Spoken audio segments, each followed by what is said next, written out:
il a côtoyé bon nombre de stars yéyé. Fabien Lecoeuvre a livré quelques-uns de ses souvenirs dans une interview accordée au magazine Public. L'auteur et chroniqueur télé y dévoile une anecdote concernant Claude François. 45 ans après sa mort, Claude François est encore et toujours l'objet de révélations. Celui qui a marqué les années 60 et 70 a connu une carrière fulgurante. 15 ans de scène et de tournée auront marqué sa vie d'artiste avant de connaître un sort tragique le 11 mars 1978. Le chanteur yéyé meurt à son domicile parisien d'un œdème pulmonaire provoqué par une électrocution accidentelle dans sa salle de bain. Depuis sa mort, il reste ancré dans la mémoire collective et ses tubes sont toujours entendus dans les fêtes familiales.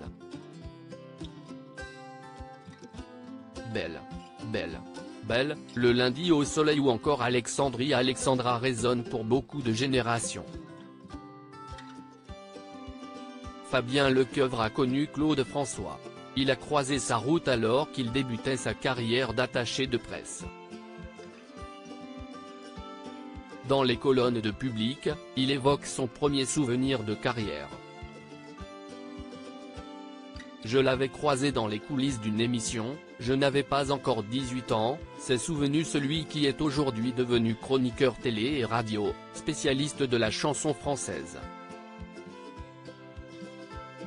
À l'époque, Fabien Lecoeuvre est un jeune homme sans expérience qui fait ses premiers pas dans l'univers du showbiz. Claude François, de son côté, vit à 100 à l'heure.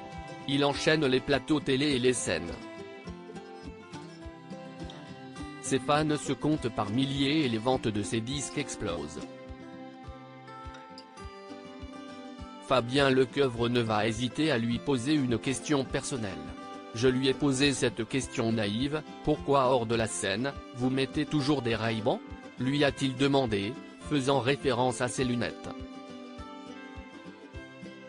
Et la réponse s'est avérée être à l'image de l'artiste. Claude François répond du tac au tac au jeune Fabien Lecoeuvre. L'interprète de Magnolia Forever a répondu sans plus attendre, tu dois savoir que le regard d'une star ne doit jamais croiser le regard d'un autre, a lancé Claude François. Ce n'était pas prétentieux. Il avait juste conscience de qui il était, a estimé Fabien Lecoeuvre dans les colonnes de Public.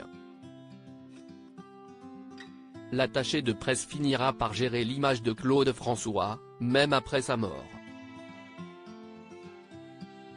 En 2003, il est chargé de la production de la comédie musicale Belle, belle, belle.